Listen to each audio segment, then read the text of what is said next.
Gracias, nuestro hermano. Paz a vosotros. Vamos a abrir nuestra Biblia, hermanos, en esta mañana de sábado en el libro de Mateo, y en él vamos a escuchar las palabras de Jesús. Él en esta mañana nos va a recordar, es como si nuevamente estuviera aquí, como cuando estuvo con sus discípulos, va a dejar claras estas palabras a ellos y también a nosotros. Capítulo 24 del Evangelio de Mateo. Y vamos a leer versículos 21 hasta el versículo número 27.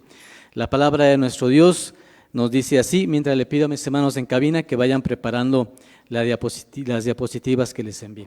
Vamos a leer 21, dice así.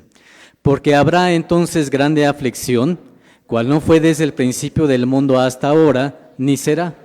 Y si aquellos días no fuesen acortados, ninguna carne sería salva.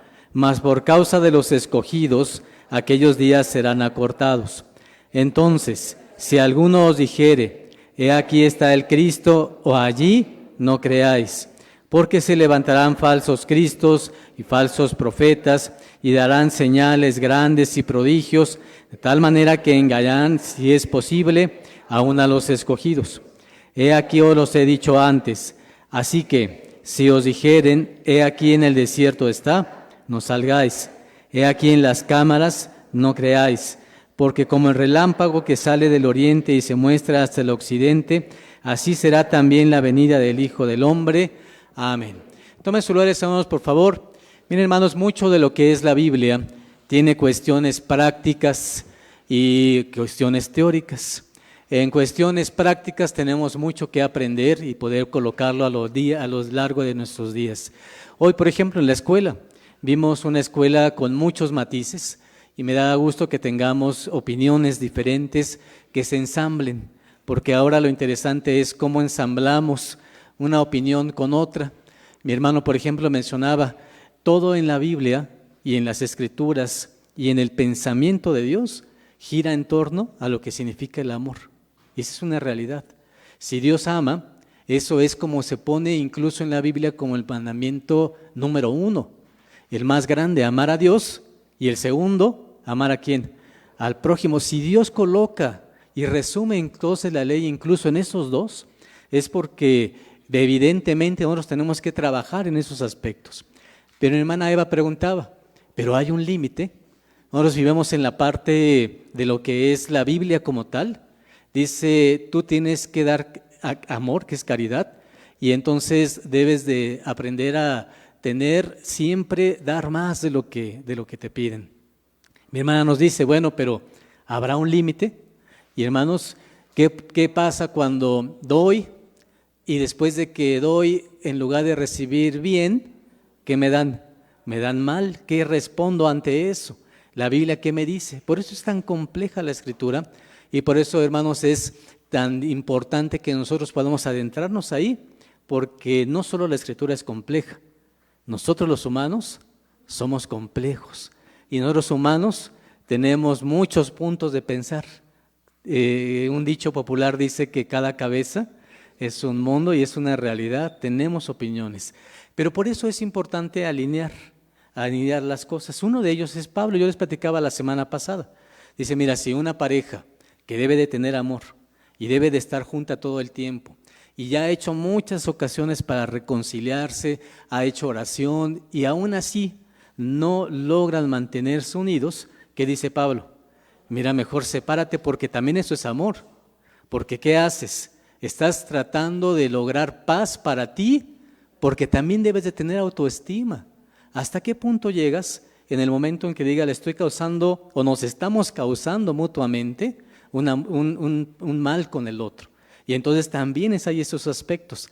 Por eso es que la palabra amor no aplica solamente en cuestiones generales. Esa es la gran diferencia.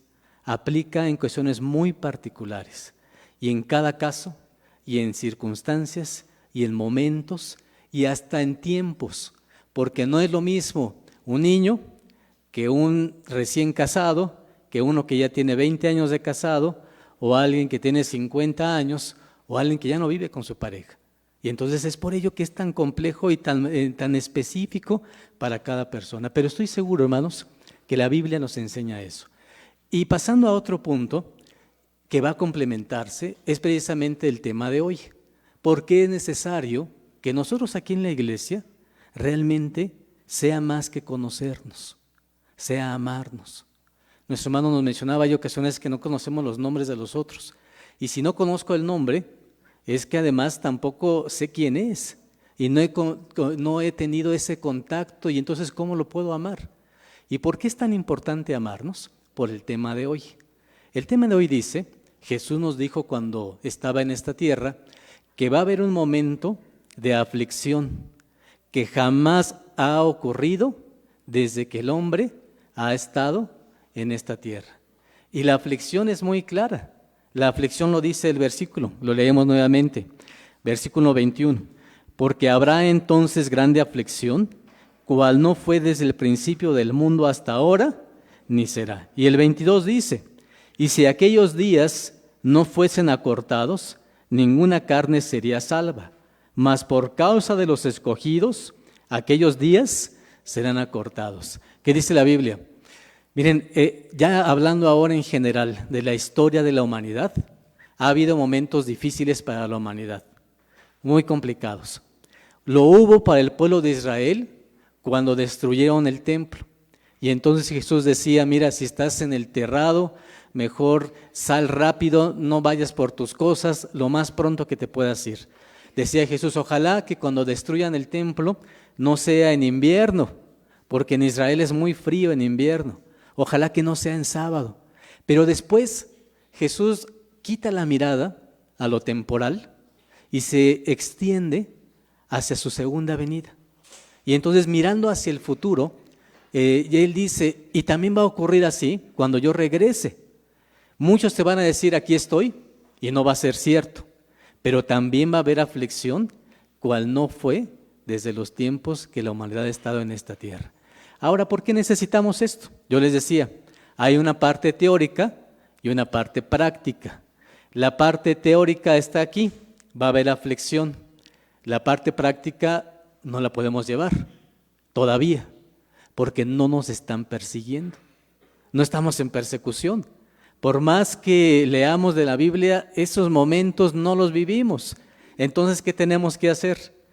Tomar los teóricos para aprovechar a entender cómo ha ocurrido en otros tiempos para que nos sirva de ejemplo a nosotros.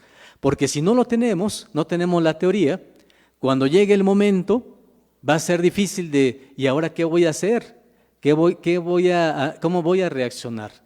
Y para ello tenemos varios ejemplos, pero vamos a tomar en esta mañana solamente uno. Y se refiere a una época de la iglesia. Esa iglesia se llamó Esmirna.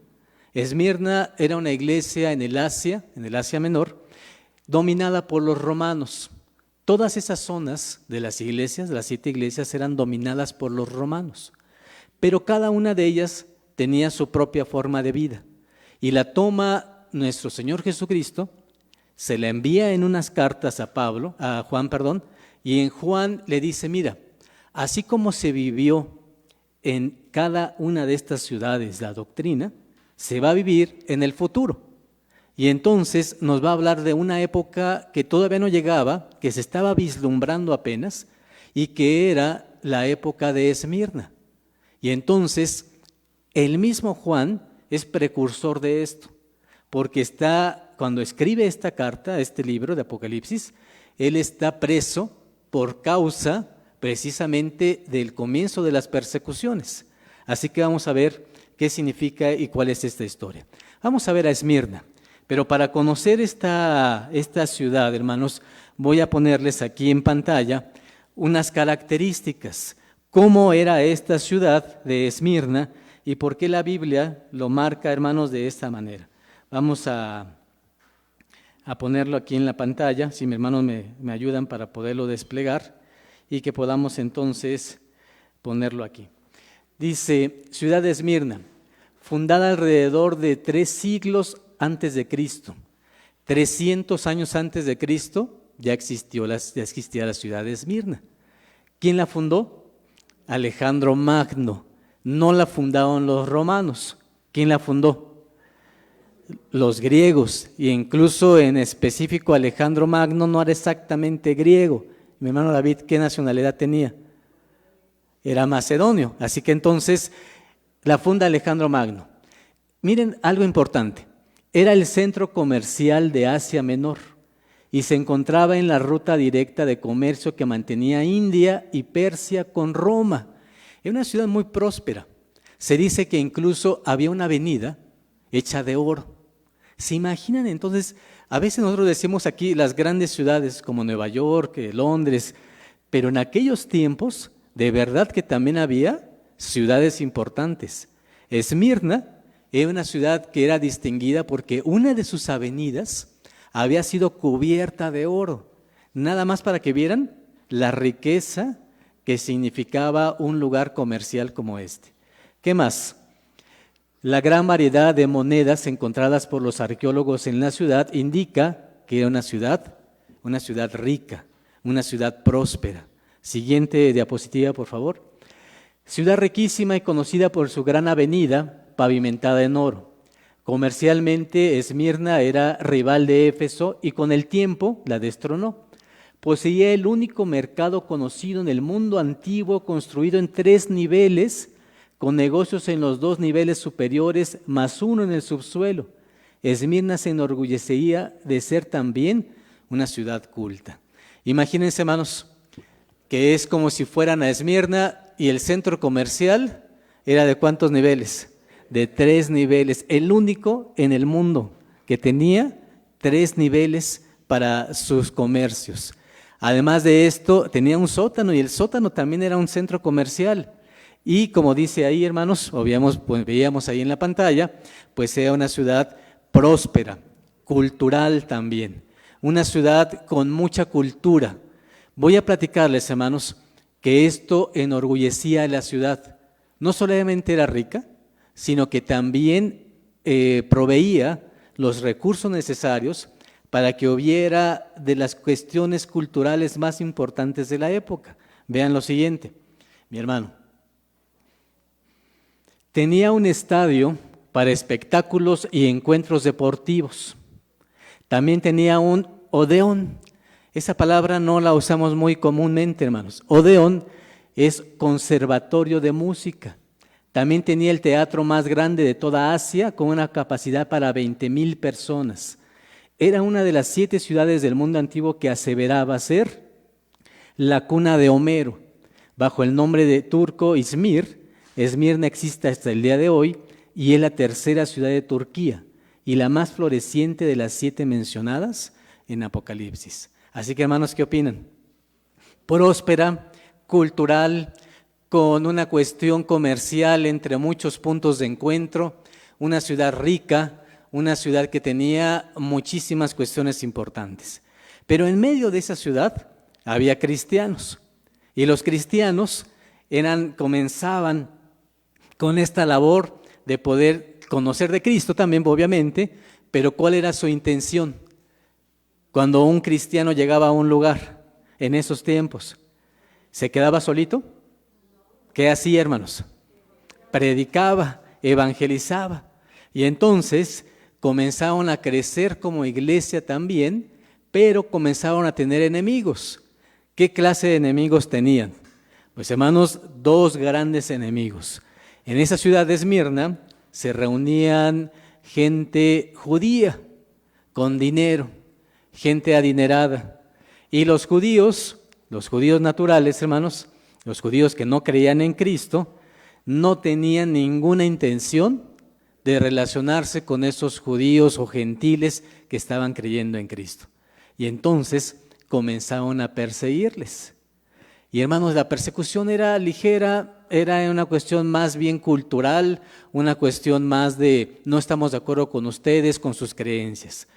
Pero por el otro lado, los romanos veían a los cristianos como un peligro, los veían como una cuestión de ellos nos van a desestabilizar la ciudad y comenzaron a perseguirlos.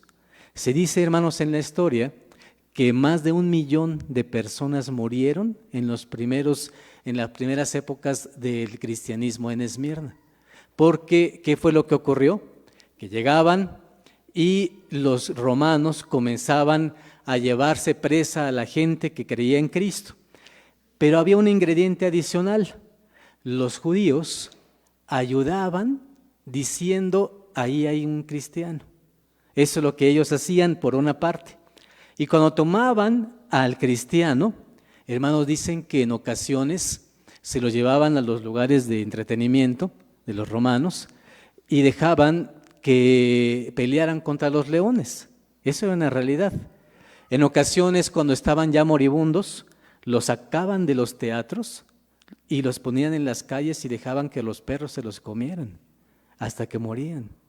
En ocasiones, hermanos, les untaban brea. ¿Y saben qué hacían los judíos?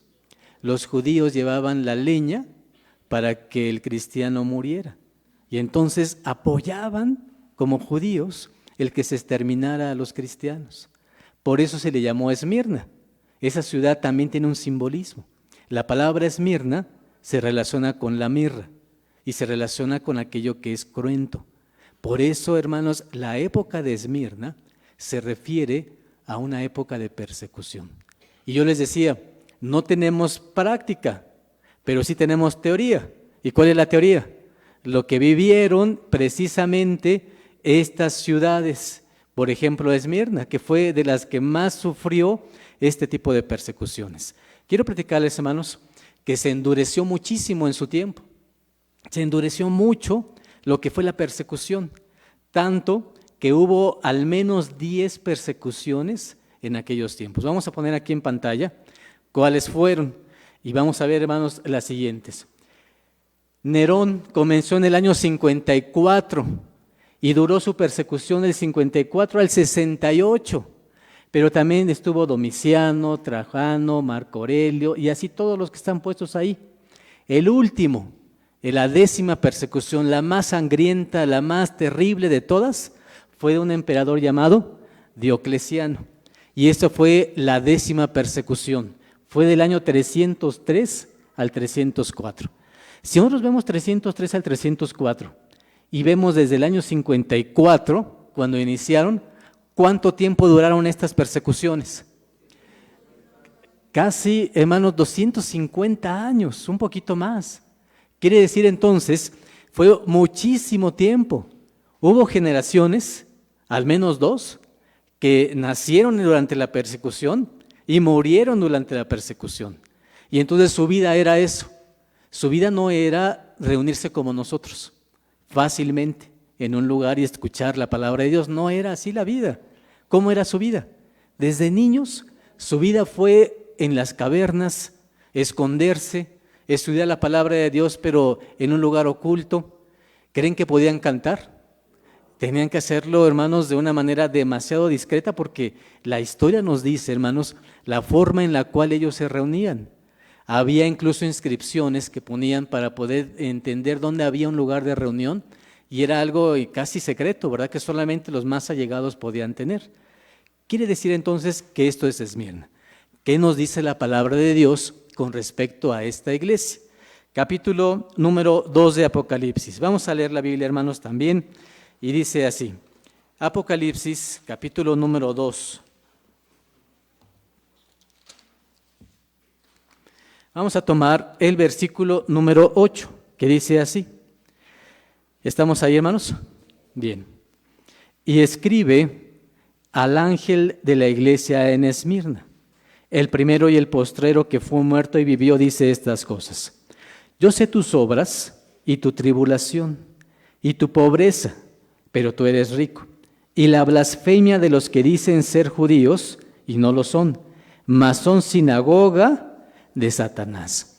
El primer versículo que nos va a narrar lo que ocurre, hermanos, en este lugar. La gente cristiana que había aceptado el cristianismo, antes de aceptar el cristianismo y ser perseguidos, ¿cómo eran, hermanos? Ricos, tenían posesiones. ¿Saben qué ocurrió en esta época? Llegaron los romanos y les confiscaron lo que tenían. A ver, ¿eres cristiano? ¿Aceptas que eres cristiano? Les quitaron sus casas, sus terrenos, su dinero, su comercio. ¿Cómo se quedaron? Pobres. ¿Y por qué dice entonces eso el verso? Releo bien lo que dice el verso.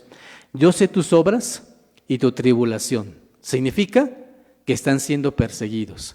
¿Y qué más les dice? Y tu pobreza, porque ahora de vivir en un tiempo y en un momento con esplendidez, que tenían, hermanos, para más de lo necesario, ahora ¿cómo estaban? Ahora estaban pobres. Eso era físicamente. Pero interiormente, ¿qué le dice esta carta? Dice, pero ¿sabes qué? Reconozco en ti que a pesar de la pobreza que tienes física, internamente te estás haciendo rico. Y entonces le dice, pero a pesar de que eres pobre, eres rico. ¿A qué se refiere?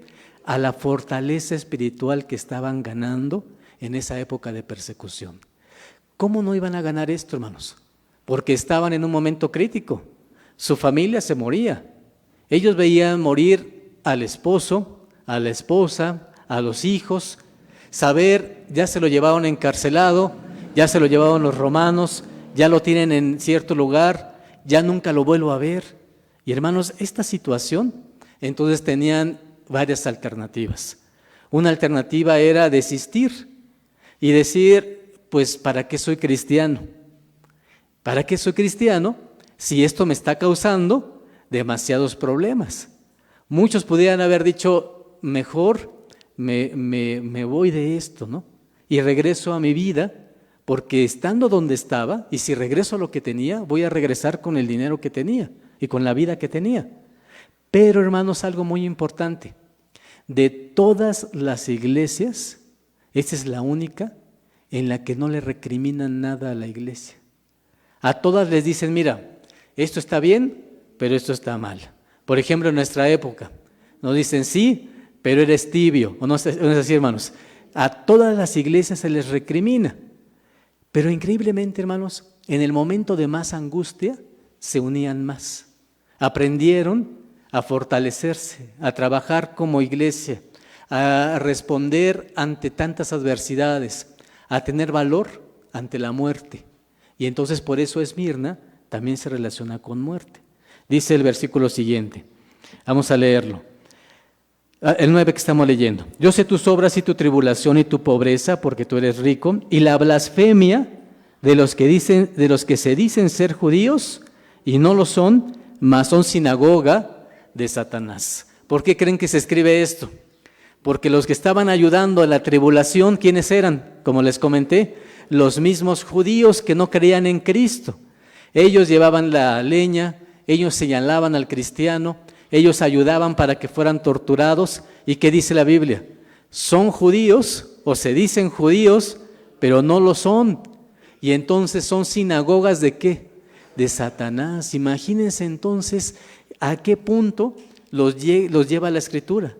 Al decir hay judíos ahí, pero con su forma de actuar, con la manera de estar no teniendo humanidad para con los demás.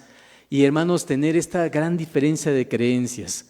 ¿Cómo el mundo ha llevado a una diferencia de guerra, de aflicción, de muerte, solamente por las creencias? El judío decía, yo no acepto que estos judíos crean en Cristo.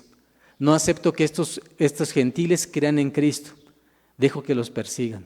Y hermanos, la creencia de las cosas que causaba esa polaridad y esa situación complicada. Siguiente versículo, número 10. Dice así, no tengas ningún temor de las cosas que has de padecer. He aquí, el diablo ha de enviar a algunos de vosotros a la cárcel, para que seáis probados, y tendréis tribulación de 10 días. Sé fiel hasta la muerte, y yo te daré la corona de la vida. Esto es, hermanos, el punto medular que tomaba cada cristiano en la época de Esmirna. ¿Cuál era su lema? ¿Cuál era, hermanos? Sé fiel hasta qué. Entonces, aquí dice claramente, van a tener 10 días. Y habla, hermanos, en forma figurada, de todas esas persecuciones que iban a tener. ¿Qué más les dice? Además de la persecución, los van a llevar a la cárcel. Y además de eso, los van a matar. ¿Y qué dice? Tu punto principal de vida en este momento va a ser algo concreto. Sé fiel hasta la muerte. Sé fiel, dice la Biblia, sé fiel hasta la muerte y yo te daré la corona de la vida. ¿De qué estamos hablando? De muerte física y de qué más, hermanos, pero de vida eterna.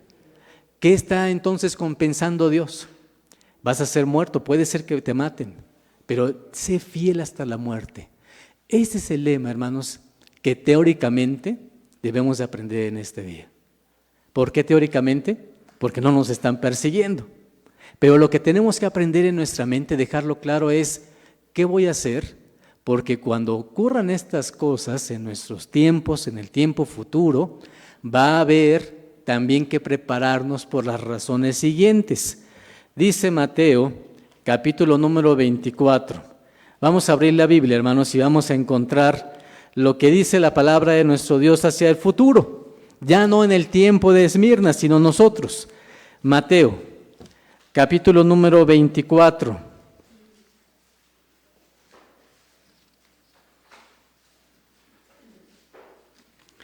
Dice la palabra de nuestro Dios en el versículo número 9. ¿Estamos ahí? Entonces os entregarán para ser afligidos y os matarán, y seréis aborrecidos de todas las gentes por causa de mi nombre. Esa es la teoría, hermanos. La práctica la tuvo Esmirna, pero ellos ya murieron, ya hermanos de una, de otra manera ya no están aquí. Jesús hablaba hacia el futuro. Si nosotros estamos cuando Cristo venga, dice claramente la Biblia, ¿qué va a ocurrir? Te van a entregar. ¿A quién? ¿A quién, hermanos? Aquellos tiempos le entregaban a los romanos.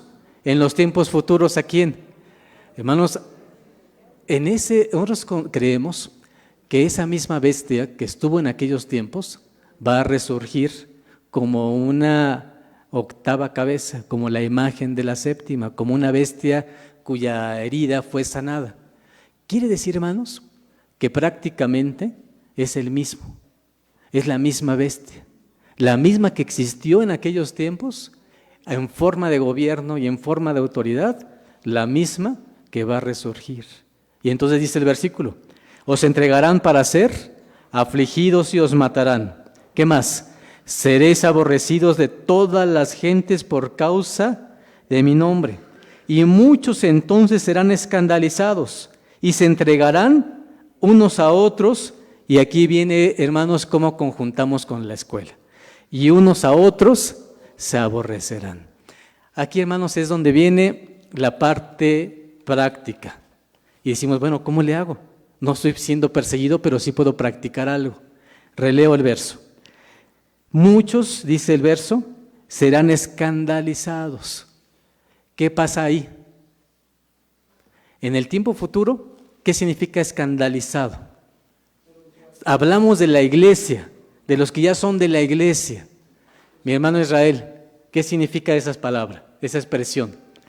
Dentro de la iglesia, no estoy hablando de la gente del mundo, aquí en la iglesia, muchos van a ser escandalizados. ¿Qué es eso?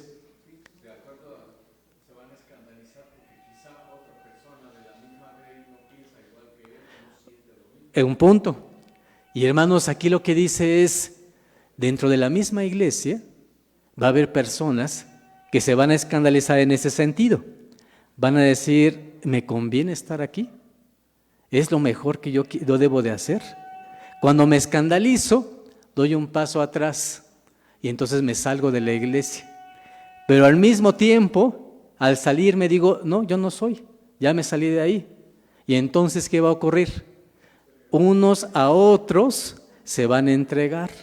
Y hay un verso en la Biblia que dice que incluso la familia nos puede entregar, incluso nuestro mismo hijo. El que diga, oye, yo nunca creí como tú creíste.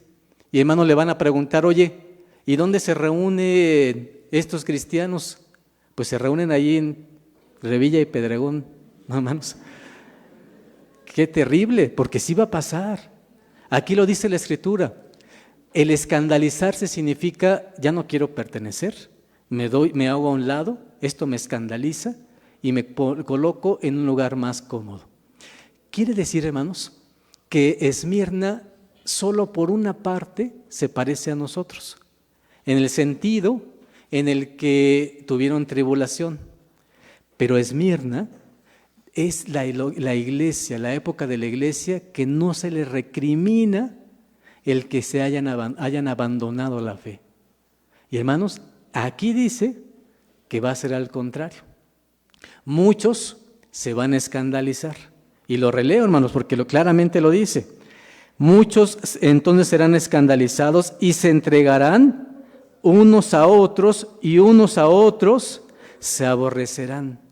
Y entonces va a decir, es que tú eres. Y él va a decir, no, yo no soy, tú eres el que sí ibas.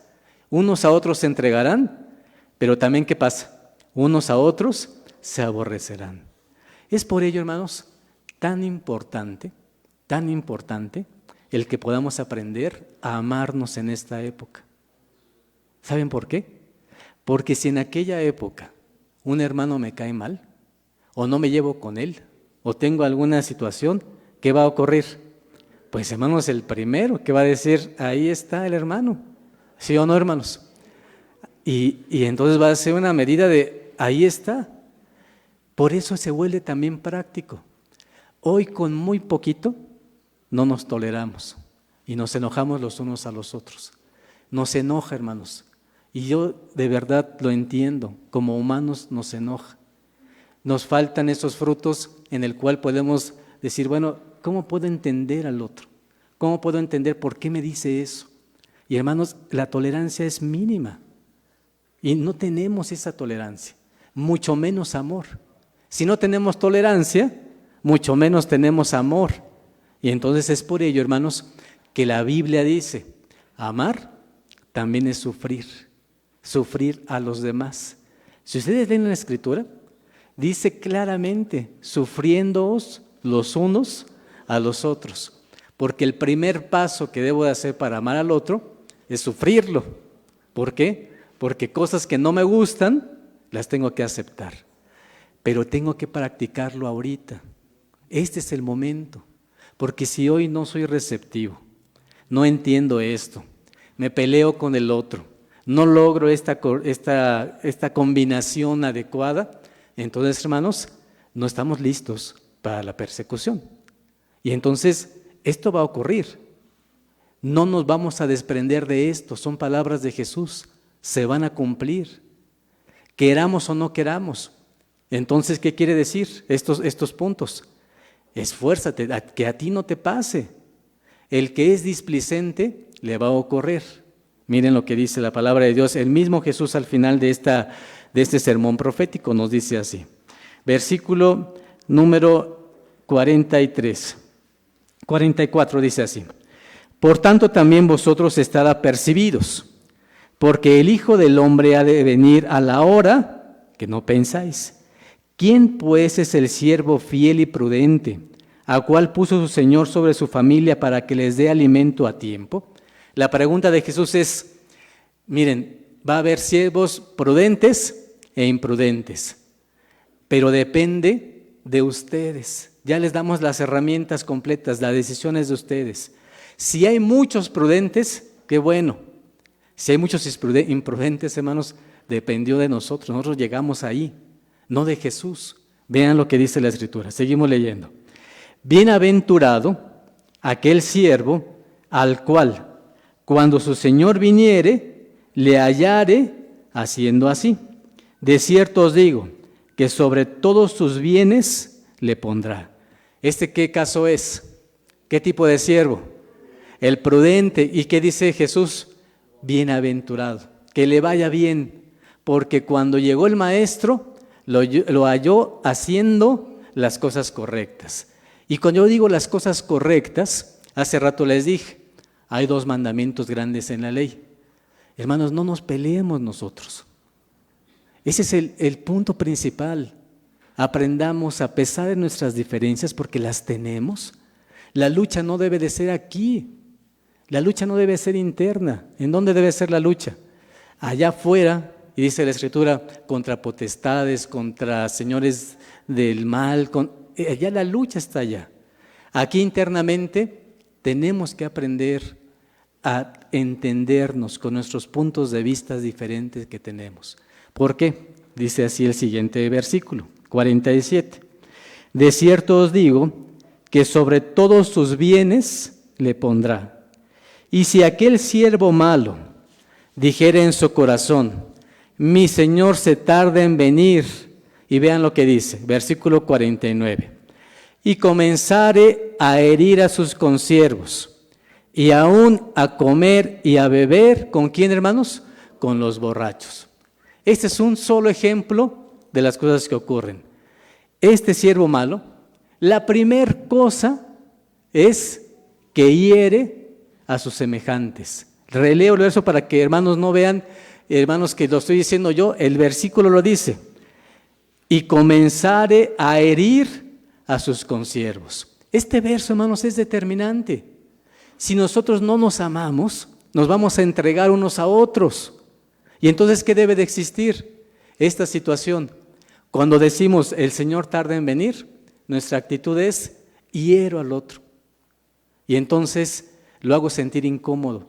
Y es lo que yo quisiera, hermanos, precisamente eso, y mi punto determinante como representante de esta localidad, es de que aprendamos a no herirnos, a ver que el otro también tiene derecho, que el otro también tiene que ser escuchado, que si el otro no cumplió un día, enseñarle a que cumpla el siguiente. Y hay que aprender a tener, y no se llama, hermanos, una situación en la que yo entienda las cosas de una manera de tolerancia, en una forma negativa, sino en la forma positiva, en la forma de ayuda al otro para que se pueda restablecer. Y lo aprendemos de la Biblia, porque la Biblia dice que el ser humano, todos nos caemos, tenemos decisiones difíciles, a veces nos duele una decisión y hermanos nos duele, pero hermanos dice Dios, si te caes, aquí está mi mano para levantarte. Y hermanos, yo les decía la semana pasada, Dios se manifiesta con nosotros y nosotros ayudamos a que el otro hermano se levante, pero ese tipo de cuestiones son indispensables para la vida, el entendernos, el comprendernos, el ayudarnos. Y dice por eso la Escritura también, si comenzara a herir a sus consiervos, come y bebe y hace lo mismo que ¿quién? Que los borrachos. Vendrá el Señor de aquel siervo en el día que no espera, a la hora que no sabe, ¿y qué va a hacer con él? Le cortará por medio, pondrá su parte ¿con quién? Estamos hablando de la iglesia, y por eso dice ¿con quiénes los va a poner? Con los hipócritas, porque no está hablando del que no viene a la iglesia. ¿De quién está hablando? De los que sí venimos. Y por eso dice, lo pondrá con los hipócritas, y allí será el lloro y el crujir de dientes. Es por ello, hermanos, que esta lección es tan importante, la que vimos hoy, y por ello es que este tema es también importante para nosotros.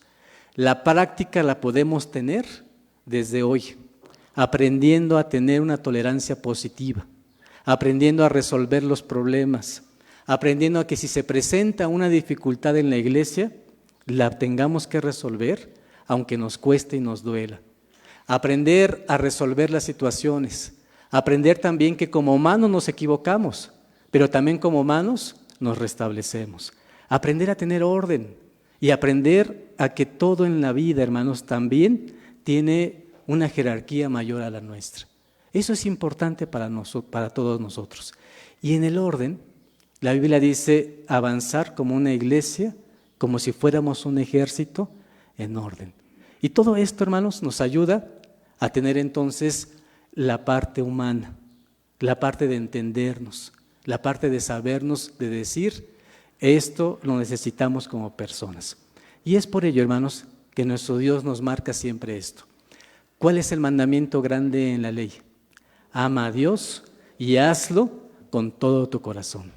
Pero decía Juan, ¿cómo puedes amar a Dios que no lo has visto si no amas a tu hermano que sí lo ves?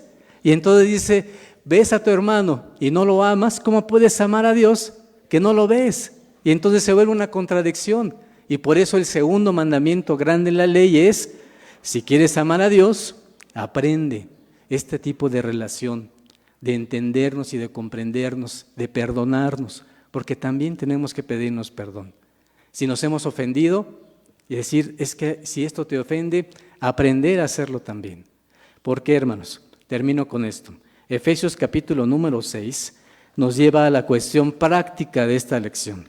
Dice Efesios capítulo número 6 de esta predicación, nos lleva a este punto, hermanos. Efesios 6, y voy a leer muchos versículos, pero creo que para terminar son completamente necesarios. Dice Efesios 6, versículo número 1. Hijos, ¿cuál es la palabra que ocupa, hermanos? Nos guste o no nos guste, hermanos, ahí es una parte de estar en armonía con todo. Dice el verso, hijos, obedeced en el Señor a vuestros padres. Nos guste, sean niños, sean adolescentes, dice el verso, obedeced en el Señor a vuestros padres, porque esto es justo. Honra a tu padre y a tu madre, que es el primer mandamiento con promesa, para que te vaya bien y seas de larga vida sobre la tierra. Pero también dice, y vosotros padres, no provoquéis a ira a vuestros hijos, sino criarlos en disciplina y en amonestación del Señor. Siervos, obedeced a vuestros amos según la carne, con temor y temblor, con sencillez de vuestro corazón, así como servimos ¿a quién? A Cristo.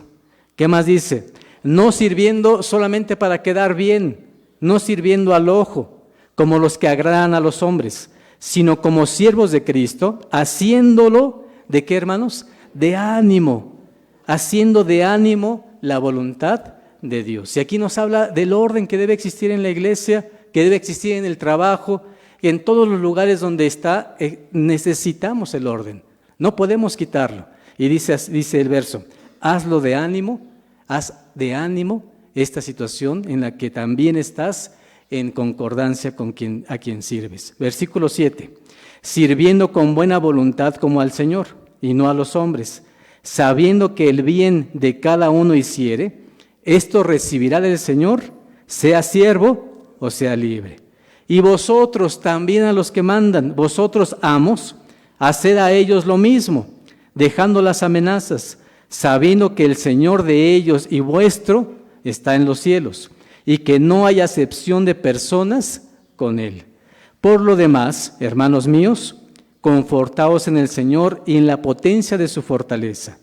Vestíos de toda armadura de Dios, para que podáis estar firmes contra las acechanzas del diablo. Porque no tenemos lucha contra sangre y carne. ¿Qué dice aquí, hermanos? La lucha no es contra otro humano, eso es sangre y carne. ¿Qué dice la Biblia? Sino contra principados, contra potestades, contra señores del mundo, gobernadores de estas tinieblas, contra malicias espirituales en los aires. ¿Qué tenemos que hacer? Tomad toda la armadura de Dios, para que podáis resistir en el día malo y estar firmes cuando acabe todo. ¿Se junta o no, hermanos? Claramente el versículo dice, necesitas aprender a que tú, tus hijos, tu familia, la iglesia, tenga estos conceptos, porque van a servir como una armadura. Si vas desarmado a la guerra y viene la persecución, seguramente en las primeras vas a salir herido. ¿Qué necesitas? La armadura de Dios. Así que, hermanos, lo que les invito en esta mañana es practiquemos el entendernos, el de saber que somos diferentes, todos somos diferentes, cada cabeza es un mundo, somos y tenemos conceptos distintos y eso se lo agradecemos a Dios, porque también dice la Biblia que en la reunión de consejeros está la sabiduría. ¿Qué significa? Que en la opinión de uno, de otro y de otro se construye.